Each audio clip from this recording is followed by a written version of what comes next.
All right, what's going on YouTube? Welcome to another episode of Money with Manny 101. Unlike the other ones, this episode we're going to talk about college. I'm going to try to cover everything that has to do with college.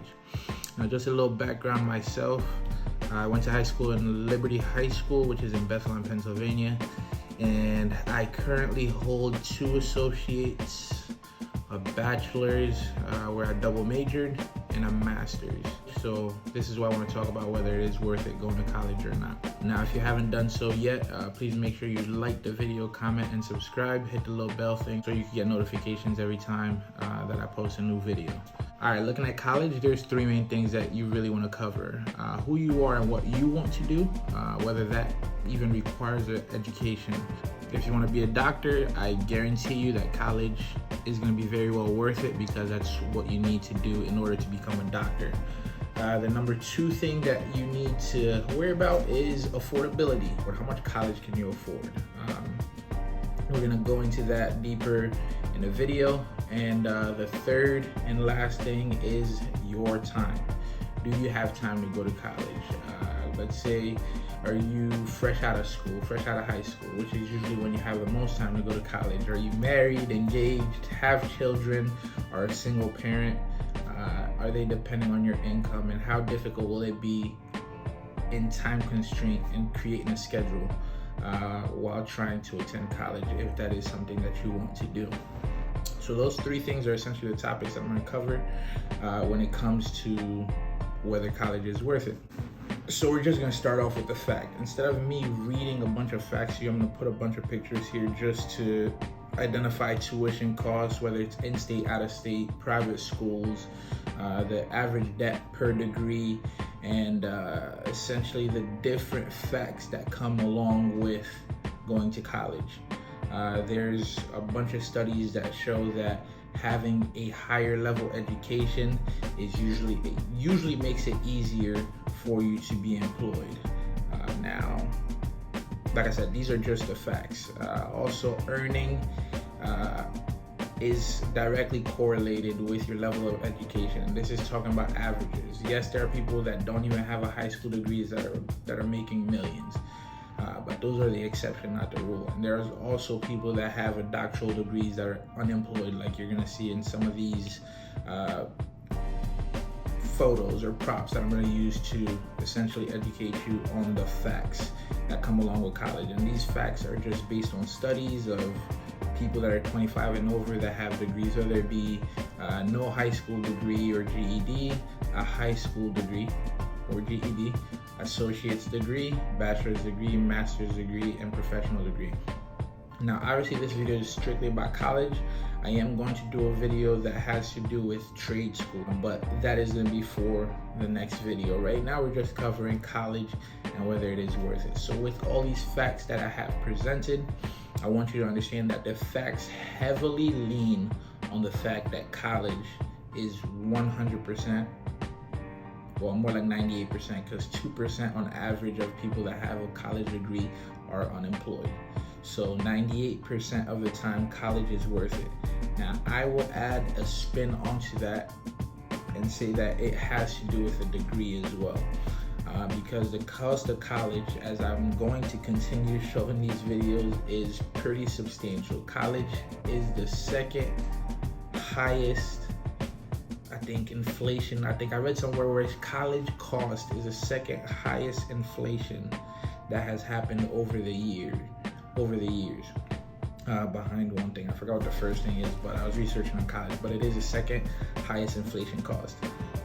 Back in the day, as you can see in these graphs, there was less people with college degrees because you really didn't need college to make it into the middle class. But nowadays, 1/3 of the people have a college degree, which makes it the new key into the middle class. With that being said, the higher level of education, the more you make, but at the same time, the more debt you have. And on average, paying off that debt is supposed to take 10 years. If you stick to the 10-year plan where you make a payment, debt-driven repayment plan, I think it's called, where you make that payment every month, and after 10 years they cancel the rest of it or delete the rest of it. But unfortunately, studies have shown that it takes most people 21.1 years to pay off college debt. Now, if that's something that you're okay with while you're making your 6-figure income, then go ahead. There's no issue there. Obviously, if you haven't noticed yet, this video is essentially to tell you that college is worth it or not worth it on a case-by-case basis. Now, if you're one that just believes that college is a scam, you're doing nothing to better your life or better your income, but yet complain about your income, then college might be worth it for you, or some type of further education. I do not believe that college is the only further education that you should be following, but I do think that you have to continue to further your education. The reason why is because you are adding value to yourself. In today's society, you get paid for the value you add to a company, just like any organization. So with that being said, you have to figure out how to add value to yourself, whether it is learning a trade and going to trade school, going to college and earning a degree, figuring out something that somebody doesn't know how to do and doing that, or getting into a job with a high school degree and then just figuring out how to grind your way to the top, meaning that you add value to yourself by knowing that company. So with that being said, college is either worth it or not worth it based on your situation. The first question that you got to ask yourself is, do I need college? That's a simple question. Do I need college for what I want to do? A lot of the jobs nowadays are online, and Indeed, LinkedIn, you can find a job description, you can find the job requirements, and you can see what you need. So if you have a job in mind, you can look it up, see what it needs. For example, for me, I wanted to be an HR director or someone in charge of HR. So I knew that I needed either a master's in human resources or a master's in organizational leadership, which is the one that I have. And then I knew that I would need to have at least 6 to 8 years of HR experience, and then any other HR related certificate will help. Number 2 question is, what are my career goals? What do you want out of your career? Do you want longevity? Do you plan on getting a position and sticking in that position for the rest of your life, or do you plan on continuing to grow in the field that you work or in the company that you work? College degree equals opportunity. It just opens up the doors for you. You do not learn anything while in college that will teach you how to do your job. I'm just going to go ahead and throw it out there. Once I finished my 2-year degree, which is where I peaked at learning, everything else was just about discipline. It was about turning in papers on time, working with others, and if I was the strongest in the group, taking on the workload while everybody else watched, and if I was the weakest in the group, doing what I can to help others complete the task. Next thing you want to look at is, what are my financial goals? Show me the money.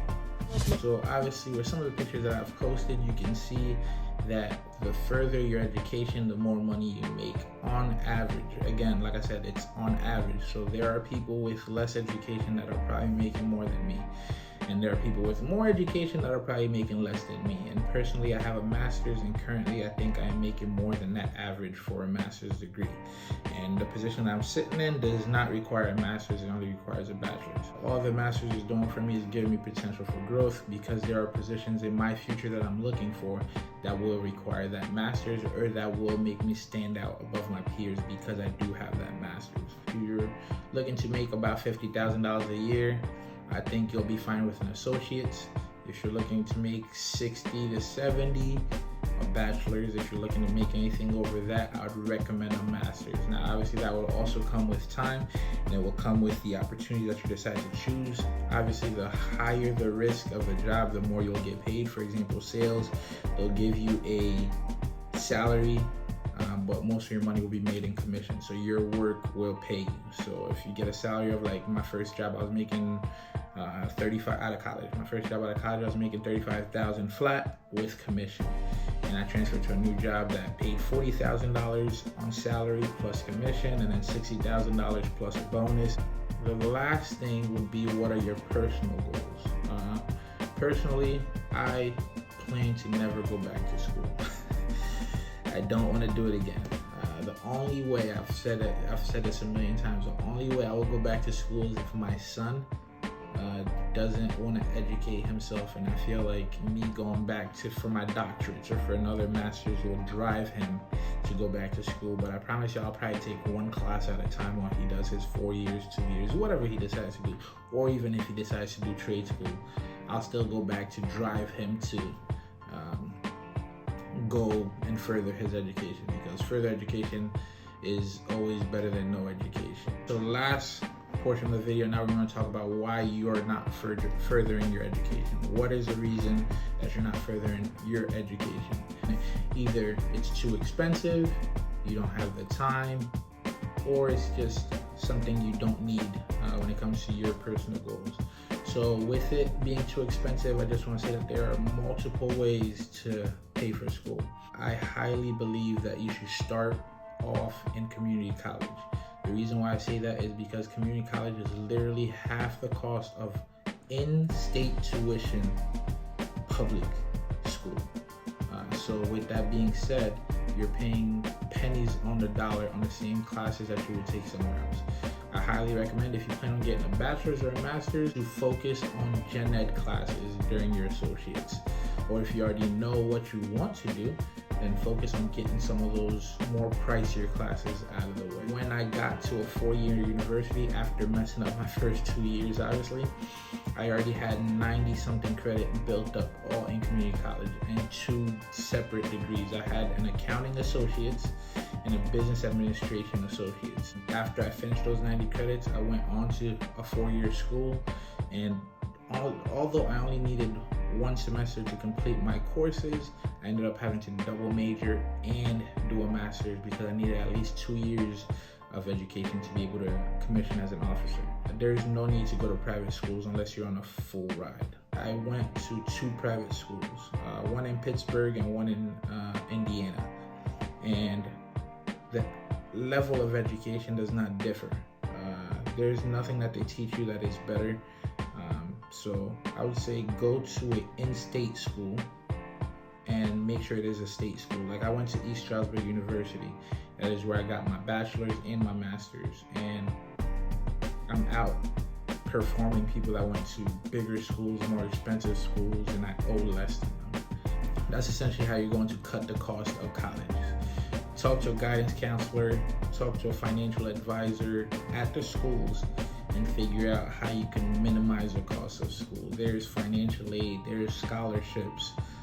Like I said, there's most of them employees. I think 86% of employers right now offer you a way for them to pay for your school as long as you work for them once you get that degree, because they need to promote from within. So look up jobs that will pay for that. Get a flexible job and get a flexible school schedule. Second reason, like I said, that you can't go to school is you don't have time. Since I said that, I'm just going to touch on it right now. So you don't have time to go to school because you have kids, you're married, whatever life situation is. When I was doing my bachelor's and my master's, I was actually newly married, and I was working a full-time job. I think I was working more than 40 hours a week to be able to provide for the family. And I was also an ROTC, which has its own demands to commission in the Army, and I was a full-time bachelor's and master's student. So with that being said, the key to that was organization and making sure my job was flexible and making sure my classes were flexible. 99% of the time, going to college or get further in your education, you're working with people and they have flexibility. You just have to ask. I, on the personal side, think that furthering your education is very necessary. Stopping your education at a high school level, I think, is not good. I don't think that you need to go to college.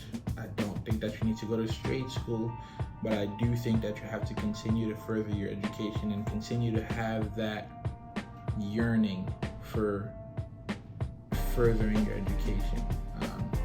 How you decide to go about it is completely up to you. I personally took the school route because that is something that will never leave me. That is something, like, once I get the degree and I check the box, my associate's degree, do I remember the classes that I took to get it? No. But no matter where I go, I can say I have an associate's degree. My master's degree, do I remember the classes that I took? No. But no matter where I go, I can say I have a master's degree and I completed the task. It will stick with me, it will continue to add value. I highly recommend you pursue that degree to add add your value. Don't stop yourself from getting promoted because you feel you're too old to go back to school, or because you feel that you don't have the time to go back to school. You can do it you can do it one class at a time, and sooner or later you'll graduate. This concludes my video on whether college is worth it. I personally think it is. I personally think you have to make sure you choose the correct degree. I think you have to make sure that you minimize the cost, be smart, be cost effective, and continue to work diligently to improve your life and the ones around you. Please make sure you like, comment, share, and subscribe as we continue to elevate this channel.